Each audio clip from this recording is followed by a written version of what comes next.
The protection of innocence. This is a primary principle. It is a cornerstone of just governance, reflecting the moral and ethical standards of a society. It is a principle that transcends time, upheld by historical figures who recognized its fundamental value. In this exploration, we will delve into the reasons why safeguarding innocence should be a government's highest priority, supported by a parable and reinforced with quotes from esteemed leaders of the past. The moral imperative of protecting innocence.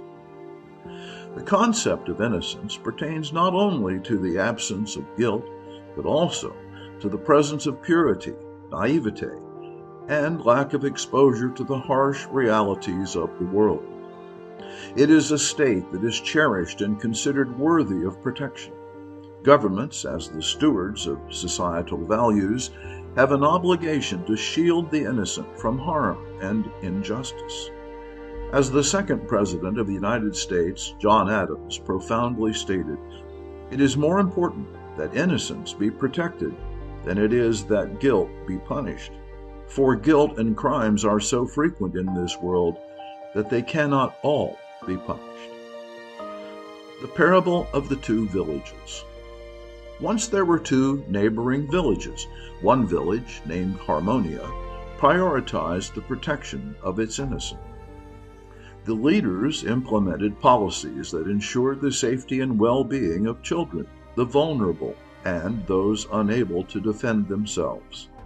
The other village, named Discordia, neglected this duty, allowing the innocent to fend for themselves amidst various dangers.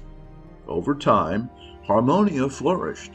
Its citizens grew up feeling secure and valued, which fostered a culture of trust and cooperation. In contrast, Discordia faced turmoil. Its neglect bred fear and mistrust, leading to a society where the strong preyed upon the weak.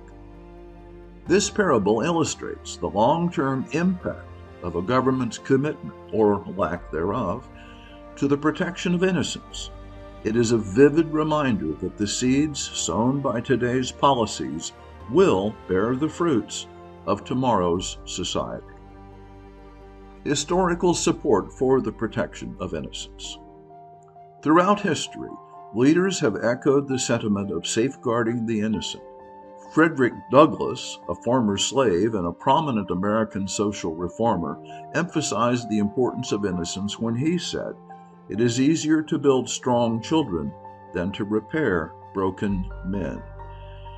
This quote encapsulates the idea that investing in the protection and development of the innocent is not only a moral duty, but also a practical approach to fostering a healthy society. Similarly, Mahatma Gandhi, a leader in the Indian independence movement, believed in the inherent value of innocence.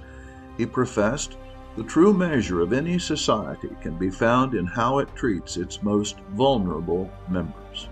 Gandhi's words challenge governments to prioritize the welfare of the innocent as a reflection of their civilization's progress. Conclusion. The protection of innocence is not merely a policy choice. It is a reflection of the government's character and a society's soul. It is a commitment to the future, to the potential that resides within the purest members of the community. By upholding this principle, governments can cultivate a legacy of compassion, justice, and prosperity.